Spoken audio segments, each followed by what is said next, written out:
This is a new commentary on meat in due season. In fact, there are over 50 points that I make that the tree of life is our meat in due season for the animals and for all the nations to be healed with. Now, existing theology commentary says that Jesus is our meat. Also, the theologians want to encompass that Jesus is the meat of the Word. And I'll be disproving this throughout all these points that I have in here. Hebrews 12 states that the strong meat is skillful in righteousness or good. Strong meat is of full age. I'm going to get into that in this book, this chapter that I'm covering. This is from my herb book. So also strong meat is to exercise the senses to discern both good and evil. And then D, the first principles of the oracles of God after eating of the tree of the knowledge of good and evil. God said, in sorrow thou shalt eat of it all the days of thy life. Now, I illustrate this with a tree because existing theology inserts the ground to be it, and not the tree of the knowledge of good and evil. So read it for yourself the way I illustrate it. It helps make that up. Because thou hast eaten of the tree, and I illustrate a tree, which I command thee not, saying, thou shalt not eat of it, the tree. Cursed is the ground for thy sake. In sorrow thou shalt eat of it all the days of thy life. Now, my points are, no one other than worms eat the ground. Ground is brought up again in verse 19. Till thou return unto the ground, for out of it wast thou taken, for dust thou art, and unto dust thou shalt return. Here it is the ground. The word it is the ground here. But this is a major point I have. It is clarified in this verse that ground here is definitely defined clearly as being dust. And we do not eat dust till we die, all the way up till the point of our death. So this commentary I give is the very first principle of God to man. In sorrow thou shalt eat of it. I hope I've made that clear, that when you read this as a first principle in the Bible, it is saying, in sorrow thou shalt eat of this tree of knowledge of good and evil, and not the ground, which is dirt in that text, if you go through that the way I've shown you. I state the first principles because of Hebrews 5:12. Ye have need that one teach you the first principles of the oracles of God, and have need of milk and not of strong meat. Now, milk here is physical because the first principles cause you to receive strong meat. First principles are not milk. Now, 1 Corinthians 3, I could not speak unto you as spiritual, but as carnal, even as unto babes in Christ.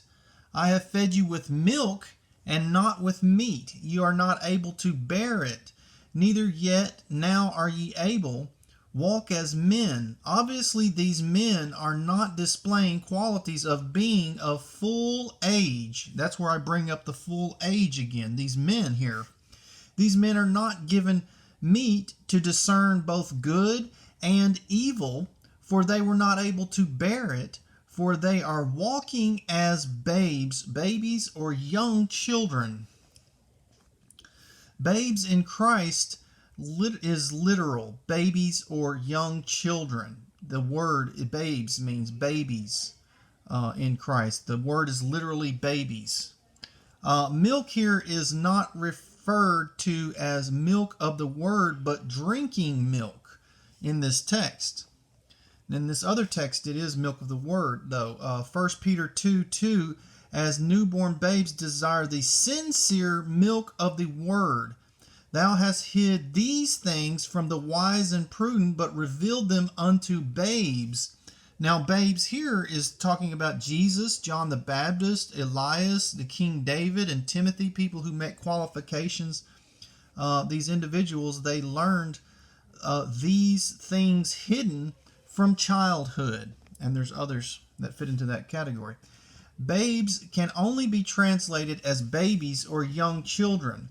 And sincere means undeceitful or honest milk of the word. Have several points. Milk is definitely in this text because babies need physical milk. Babies also need honest words to go with their honest, innocent hearts. Milk does make a body grow. That was a slogan in the 90s, something to that effect.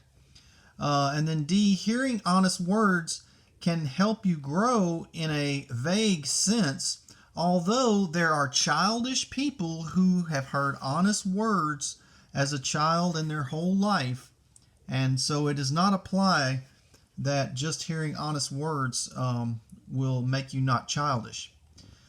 Therefore, physical meat has a more presence in this verse than honesty representing milk does. There can only be one kind of honest word, not two honest words. Therefore, sincere meat of the word cannot exist with sincere milk of the word. If there were first oracles of God mentioned here that were simple guidelines, it might make sense that major guidelines are the meat of the word. The fact is that sincere means honest. Sincere does not mean guidelines. Another fact, the opposite of honest is dishonest. You cannot call the biblical teachings dishonest. All biblical teachings are honest, and there is no just first teachings. There is no consistent first thing to learn for every believer that is stated as the first thing to learn before you can learn anything else as well. Therefore, strong meat is physical meat or herb. And it is not meat because the strength of animal meat, the strength of Jesus' doctrine, I have questions there. Since there are not varying strengths of animal meat, it cannot be animal meat. And since Jesus' teachings do not have varying different strengths, it cannot be Jesus' doctrine. I suggest in this commentary that since it is saying this meat has strength and causes you to exercise or discern the good and evil and be skilled in righteousness or good, also learn the first principles that should teach you how to receive the strong meat. Here they are. The first principles of God is, in sorrow thou shalt eat of it, the tree of knowledge of good and evil. Thorns and thistles shall it bring forth to thee. This is the tree of the knowledge of good and evil, that we should use it till we have right to the tree of life. The only conclusion is irrefutable that strong meat has to mean strong herb. Now the text for this meat in due season comes from Matthew 24 and Luke 12. They state a prophecy that in due time or season a portion of meat will be given. And I say this is herb meat. There is a flaming sword which turns every way to keep the tree of the life. It is reserved for the healing of the nations. It's in the paradise of God, and rights to the tree of life are separate from entering into the city. Not that the tree can only be inside the city, but that they are separate, the tree and the city. Question: should the tree of life be eaten by all nations as a prediction in Revelations that it states in Revelations? Should the tree be eaten by all nations? This portion in due season holds the importance of medication, and other proof to consider is that without it there is weeping and gnashing of teeth. Now, gnashing of teeth and weeping does not go on without reading Jesus' words. Presently, why would it later? Now, I just published Jesus' words, had it in a major magazine, and no one bought a copy. So no one's out there weeping and gnashing because they don't have a copy of Jesus's words. I can assure you of that. No one bought a copy, and I had it promoted to thousands. Okay, facts. Marijuana has only recently been promoted in curing more than 12 diseases, like the tree of life has multiple 12 properties of healing. Another fact, the tree of life is a physical meat being consumed to heal the nations when Jesus comes. Now, theology. Theology on the two Old Testament meat in due seasons passages. Now, I have points against the existing theology that meat in due time would be Jesus. Psalms 104, 1 through 23 list all sorts of animals, and in 24, in wisdom thou hast made them all these animals. Therein are things creeping, innumerable, most small and great beast. And then my C point is there is a Leviathan. Now these all wait upon thee, that thou mayest give them their meat in due season as well, animals. And in Psalms 145, the eyes of all wait upon thee, and thou givest them their meat in due season. That's everything with eyes, all with eyes. Thou openest thy hand and satisfiest the desires of every living thing. These are two prophetic meat passages in the Old Testament. They are clear to include animals in receiving the meat because they have eyes and they wait upon the Lord specifically for this due meat. Now, every living thing's desires are satisfied when the humans and animals receive their due portion of meat. Nations and animals wait on due meat that has healing properties. Should animals be excluded from being healed? Question. Another question, are animals from the nation therein? Yes. The major point, Genesis 8:21, neither will I again smite any living thing as I have done. Now this is part of the everlasting covenant with the rainbow, but this backs up into Genesis 8. And you get this promise that's along with that rainbow promise. Now, theology cannot explain how animals are waiting on either strong meat from Jesus, strong teachings from Jesus, or strong animal meat. So this topic puzzles them. In fact, they don't even get into the verse and address all these issues that I'm addressing. Faithful servant. This is part of the study. Thou faithful servant, I will make thee ruler over many things. Enter thou into the joy of the Lord. Now, thou faithful servant cannot be Jesus because Jesus is telling the parable.